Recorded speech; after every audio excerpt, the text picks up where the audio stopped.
Hello दोस्तों, देखिए आज मैं अपने वीडियो में बताने वाली हूँ कि तीज का व्रत मैं कैसे पूरा करती हूँ।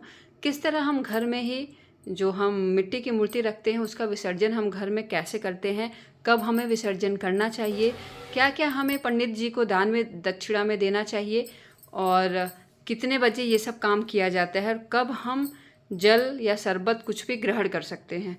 तो शुरुआत में जैसे चौकी रखा जाता है सबके घर में और कैसे पूजा किया जाता है ये तो सबको पता होता है। नॉर्मल तरीके से हम जहाँ पर भी हमें चौकी का स्थापना करना पड़ता है वहाँ को हम सबसे पहले उस जगह को हम शुद्ध कर लेते हैं। उसके बाद जो भी हम मूर्ति शंकर भगवान और पार्वती माता का रखते हैं उन सब मूर्ति को ला करके वहाँ पर स्थापित करते हैं।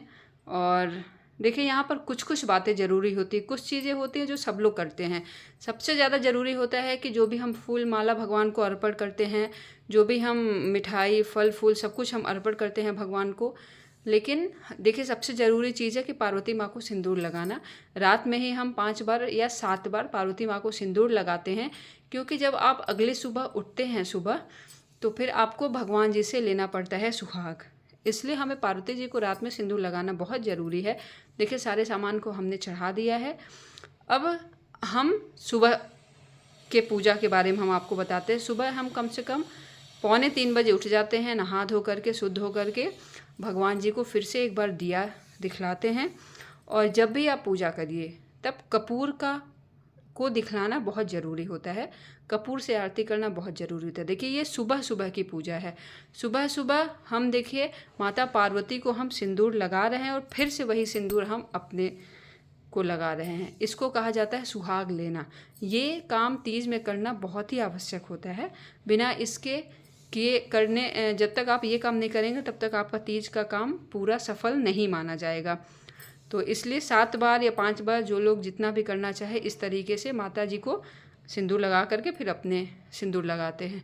उसके बाद जो भी चूड़ियाँ हमने ख़रीदा है उसमें से कुछ चूड़ियाँ हमने अपने पहन लिया, कुछ चूड़ी हमने अपने ले लिया और कुछ चूड़ी हम रख देते हैं पंडित जी को दान देने के लिए।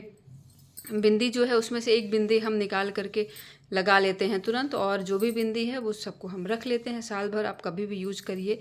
और देखिए अब हम दिखला रहे हैं कपूर की आरती। कपूर का आरती दिखलाना बहुत ज़रूरी होता है, बिना इसके पूजा संपन्न नहीं होता है। सबसे ज़्यादा ज़रूरी होता है कपूर का आरती दिखलाना। और भी जितने भगवान हैं आपके यहाँ पूरे मंदिरों में भगवान जी को अच्छे से दिखला लीजिए कपूर की आरती। और हमें सुबह सुबह जब तक आप जो लोग मिट्टी की मूर्ति घर पर लाते हैं उनके लिए, जो लोग मिट्टी की मूर्ति नहीं लाते हैं उनको नहीं ऐसा कुछ करना पड़ता है। लेकिन मिट्टी का मूर्ति जो लोग लाते हैं उनको सबसे पहले उनका विसर्जन करना पड़ता है, सही तरीके से विसर्जन करना पड़ता है। अब सुबह 3 बजे आप कहाँ नदी तालाब में जा कर के भगवान जी का विसर्जन करेंगे? तो देखिए यहाँ पर आंचल को पकड़ करके भगवान जी से आशीर्वाद लिया जाता है। अपने पति का नाम लेकर के अखंड सौभाग्यवती होने का वरदान मांगा जाता है। देखिए बचा है यहाँ पर 3:15 और 3:15 बजे इतना मेरा सारा काम हो गया। अब ये सब करने के बाद फिर जो भी हमने मिष्ठान या जो भी मिठाई हम भगवान को चढ़ाते हैं, कई जगह मालपुआ गुजिया चढ़ाया जाता है, तो उन सब का भोग भगवान जी को लगाया जाता है और उसके बाद फिर जल का आचमन कराया जाता है भगवान को। बस इसी तरीके से करते हुए सुबह का भी पूजा हमारा संपन्न हो जाता है। और इस तरीके से और फिर जब हमारा ये सब पूजा हो जाता है उसके बाद चौकी पर जो भी सामान रखे हुए हैं वो सब सारे सामान को वहाँ से एक एक करके हम सारा सामान वहाँ से हटा करके दूसरी जगह शिफ्ट कर लेते हैं, क्योंकि अब हमें करना है भगवान जी का विसर्जन। तो देखिए जो भी हमने भगवान जी को चढ़ाया था, 16 श्रृंगार की सामग्री, चूड़ी और ये सब चीज़ें देखिए हमने पंडित जी को देने के लिए लिया था। ये सब चीज़ें हम एक एक करके यहाँ से हटा लेते हैं और दिया जो है वो दिया को हम यहाँ से हटा करके दूसरे मंदिर पर दिया को हम स्थापित कर देते। देखिए ये हमने एक भगोना शुद्ध पानी लिया, उसमें हमने थोड़ा फूल डाला, थोड़ा गंगा जल भी डाल दिया है। और इसके बाद फिर शंकर भगवान पार्वती माता को बड़े प्यार से उठाते हुए इस जल में हम विसर्जित करते हैं। ध्यान दीजिएगा कि शंकर भगवान और पार्वती माता के ऊपर से ये दुपट्टा नहीं हटना चाहिए, क्योंकि हमें दिखना नहीं चाहिए कि ये मूर्तियाँ मतलब किस तरह गलती हैं धीरे धीरे, वो अच्छा बिल्कुल नहीं लगता है देखने में।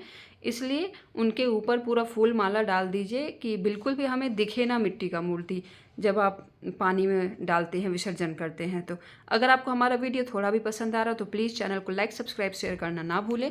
अब यहाँ पर देखिए हमने पंडित जी को दान देने के लिए दाल, चावल, आटा, तीज था इसलिए 3 आलू, 3 फल हमने चढ़ाया था तो 3 फल, जो भी 16 सामग्री का सामान था वो सब ले लिया है, हल्दी नमक ले लिया है और उसके बाद जो भी मिठाई चढ़ाया था उसको भी, और साथ में पैसा, ये सब एक पैक करके एक जगह पर हम सब पंडित जी को सुबह दान कर देते हैं। ये सब निकालने के बाद ही आप पानी भी पी सकते हैं। जब तक आप इतना काम नहीं करेंगे तब तक आप पानी भी नहीं पी सकते हैं। तो इसलिए मेरा तो 3:45 बजे तक काम ख़त्म हो गया था। वीडियो पसंद आए